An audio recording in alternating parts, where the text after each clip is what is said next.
ನಮಸ್ಕಾರ, ಜಿ ಕನ್ನಡ ನ್ಯೂಸ್ಗೆ ಸ್ವಾಗತ. ನಾನು ವಿಶ್ವನಾಥ್ ಹರಿಹರ. ಇವತ್ತು ಕಲಬುರಗಿಯಲ್ಲಿ ಸಚಿವ ಪ್ರಿಯಾಂಕ್ ಖರ್ಗೆ ಸುದ್ದಿಗೋಷ್ಠಿಯನ್ನು ನಡೆಸಿದ್ದಾರೆ. ಸುದ್ದಿಗೋಷ್ಠಿಯಲ್ಲಿ ಬಿಜೆಪಿ ನಾಯಕರ ವಿರುದ್ಧವಾಗಿ ಹರಿಹಾಯ್ದಿದ್ದಾರೆ. ಹಾಗಾದ್ರೆ ಖರ್ಗೆ ಏನ್ ಮಾತನಾಡಿದ್ದಾರೆ ಬನ್ನಿ ನೋಡೋಣ. 700 ಕ್ವಿಂಟಲ್ ಅಕ್ಕಿ ಸಿಕ್ಕಿದೆ. ಅವನು ರಾಮ್ ಭಕ್ತನ? 56 ಕೇಸ್ ಇದೆ ಅವನ ಮೇಲೆ. ಅವ್ರಿಗೆ ಟಿಕೆಟ್ ಕೊಟ್ಟಿದ್ರಲ್ಲ, ಅವನು ರಾಮ್ ಭಕ್ತನ? ಅವ್ನು ಕರ್ಸೇಬೇಕ?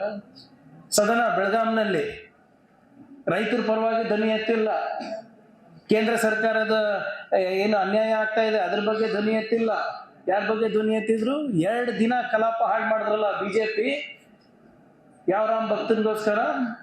ಪೃಥ್ವಿ ಸಿಂಗ್ ಅಂತ ಅವನ ಹೆಸರು.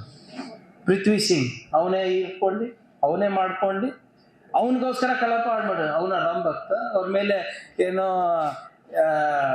ಮಾರಕ ಶಸ್ತ್ರಗಳು ಇಡೋ ವಿಡಿಯೋ ಇದೆ. ಗಾಂಜಾ ಅವನ ಹೊಲದಲ್ಲಿ ಬೆಳೆಸ್ತಾನಂತ ಅವನೇ ಹೇಳಿರೋಂಥ ವಿಡಿಯೋ ಇದೆ. ಅವನು ರಾಮ್ ಭಕ್ತ. ಈ ಮೊನ್ನೆ ಹುಬ್ಳಿ ಪ್ರಕರಣದಲ್ಲಿ 16 ಕೇಸು.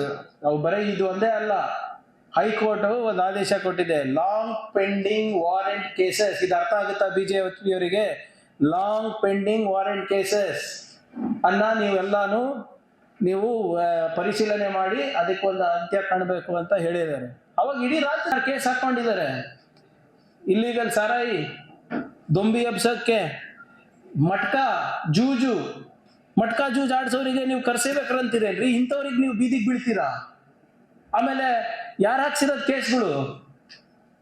ನಾವು ಹಾಕ್ಸಿದೀವಾ ಈ 16 ಕೇಸು?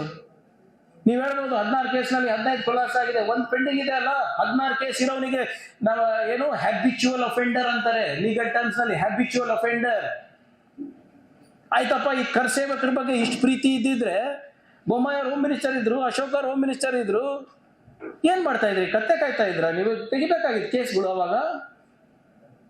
ಯಾಕೆ ತೆಗ್ದಿಲ್ಲ? ಎಲ್ಲ ಕರ್ಸೇವಕರು ಪ್ರಾಮಾಣಿಕವಾಗಿ ಯಾರು ಕರ್ಸೇವಕರು ಇದ್ದೀರಾ ನೀವು, ಯಾರು ನಿಜವಾದ ರಾಮ್ ಭಕ್ತರು ಇದ್ದೀರಾ ನೀವು, ದಯವಿಟ್ಟು ನಿಮ್ ಲೀಡರ್ಸಿಗೆ ಕೇಳಿ. ಅಶೋಕಣ್ಣ, ಯಾಕೆ ನೀವು ನಮ್ಮ ಕೇಸ್ ವಾಪಸ್ ತಕ್ಕೊಂಡಿಲ್ಲ? ನಾವು ಧರ್ಮದ ಪರವಾಗಿ ಹೋರಾಟ ಮಾಡಿದ್ರಲ್ಲ, ನಿಮ್ ಪರವಾಗಿ ಹೋರಾಟ ಮಾಡಿದ್ವಲ್ಲ, ಯಾಕೆ ಕೇಸ್ ವಾಪಸ್ ತಕೊಂಡಿಲ್ಲ? ನೀವೇ ಹೋಮ್ ಮಿನಿಸ್ಟರ್ ಇದ್ರಿ, ಬೊಮ್ಮಾಯಿ ಅವರೇ ಹೋಮ್ ಮಿನಿಸ್ಟರ್ ಇದ್ರಲ್ಲ, ಯಾಕೆ ತಕ್ಕೊಂಡಿಲ್ಲ? ಕೇಳ್ಬೇಕಲ್ಲ ಅವರಿಗೆ. ಇಂಥ ಹ್ಯಾಬಿಚುವಲ್ ಅಫೆಂಡರ್ಸಿಗೆ ನೀವು ಬೀದಿಗಿಳಿತೀರಾ? ರೈತರ ಪರವಾಗಿ ಇಳಿದಿಲ್ಲ, ಯುವಕರ ಪರವಾಗಿ ಇಳಿದಿಲ್ಲ, ಮಹಿಳೆಯರ ಪರವಾಗಿ ಇಳಿದಿಲ್ಲ, ಕನ್ನಡಿಗರಿಗೆ ಆಗ್ತಾ ಇರುವಂತ ಅನ್ಯಾಯ ಪರವಾಗಿ ಇಳಿದಿಲ್ಲ. ಇವ್ರಿಗೆ ರಾಮ್ ಭಕ್ತರ ಡೆಫಿನಿಷನ್ ಕೊಡ್ತೀರಾ ನೀವು? ಬಾಬಾ ರೋಡಿಗೆ ಯಾಕೆ ಇಳಿದಿಲ್ಲ ನೀವು ಅವಾಗ? ಇವ್ರು ಬಂದು ಇವಾಗ ನಮ್ಗೆ ಪಾಠ ಹೇಳ್ತಾರ. ಕಾನೂನು ಅಂದ್ರೆ ಇವ್ರಿಗೆ ಅಲರ್ಜಿ ಯಾಕೆ? ಸಂವಿಧಾನ ಅಂದ್ರೆ ಅಲರ್ಜಿ ಯಾಕೆ? ದೊಡ್ಡ ಬೋರ್ಡ್ ಇಟ್ಕೊಂಡು ಕೂಡ ನಾನು ಕರ್ಸೇಬೇಕಾ, ನನಗೆ ಅರೆಸ್ಟ್ ಮಾಡಿ ಅಂತ. ನೀವು ಉಲ್ಲಂಘನೆ ಮಾಡಿ ನೋಡಿ, ಅರೆಸ್ಟ್ ಮಾಡಿ ತೋರಿಸಿಲ್ಲ ಅಂದ್ರೆ ನೋಡ್ರಿ ನೀವು ಲಾಂಗ್ ಪೆಂಡಿಂಗ್ ವಾರೆಂಟ್ನ ಯಾಕೆ ನೀವು ಸಾಲ್ವ್ ಮಾಡಿಲ್ಲ? ನೀವು ಯಾಕೆ ವಿಡ್ರಾ ಮಾಡ್ಕೊಂಡಿಲ್ಲ? ಬೊಮ್ಮಾಯಿ ಅವರು ಮಂಗಳೂರಿನಲ್ಲಿ ಹೇಳಿದ್ ನೆನಪೋಗ್ಬಿಟ್ಟಿದೆ ಇವರಿಗೆ. ನೀವೇನು ಮಾಡಬೇಡ್ರಿ, ನೀವೇನು ಚಿಂತೆ ಮಾಡಬೇಡ್ರಿ, ನೀವು ಮಾಡಿ ನಾವು ಇರ್ತೀವಿ, ಆಕ್ಷನ್ ರಿಯಾಕ್ಷನ್ ಇದ್ದೇ ಇರ್ತವಂತ ಹೇಳಿದ್ ಯಾರು? ಆಮೇಲೆ ಇದೆಲ್ಲಾನು ಕೂಡ ನಮ್ಮ ಕಾಲದಲ್ಲಿ ಆಗಿಲ್ಲ ಸ್ವಾಮಿ. ನೀವೇ ನಿಮ್ಮ ಕಾರ್ಯಕರ್ತರ ಮೇಲೆ ಹಾಕಿದಂತ ಕೇಸ್ಗಳು ಇದು.